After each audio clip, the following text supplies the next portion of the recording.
omushomogo gubire gugenderire kwajana habintu ebyakubasa kuhera ekitongole kya URA n'abashuubuzi okurundana omushoro ogurahwera ihanga. Ekitongole bya gavumenti kucondoza aha corruption n'esente nyingi munonga.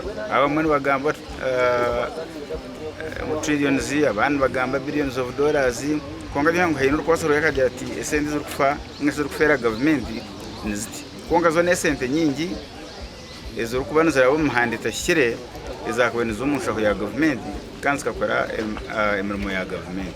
Abantu shabanki twabo kuhereza omushoro kuba kubasa kwikaha abantu bo mucyaro, abantu bahansi, abantu ba business abine mushuburo yabo bakabegisa ahabwenshi nibaho omushoro bakabakundisa ekiba kuhera omushoro obundi nitekateka ngo abantu bakayongera kukunda kuhereza omushoro. The management of URA doing nothing about corruption and all this lack of integrity. No, this is a commitment by the management of URA. It's unfortunate some staff just lose their job, but it's also important for them to live up to the standard because we train them, we expect them to live by certain standards and procedures, and in effect they have to abide by them.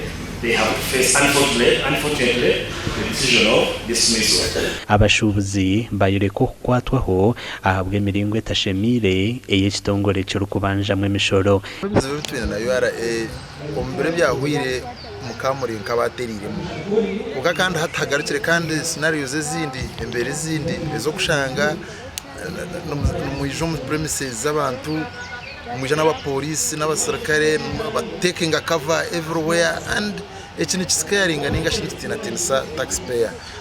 Ensi yona nangono mbegu nobuhuzamu ukuhereza umusoro tukabaga muri mugorobi kandi no burundana nagutukabaga muri mugorobi konka itonge kitongore cya URA tuyireho emiringo mingi kandi mirundi yo kugamba nabantu bumwe ni inkogo kwijaha tukashitama hameze mwe nabantu abakuhereza umusoro tukahurebizo byabo.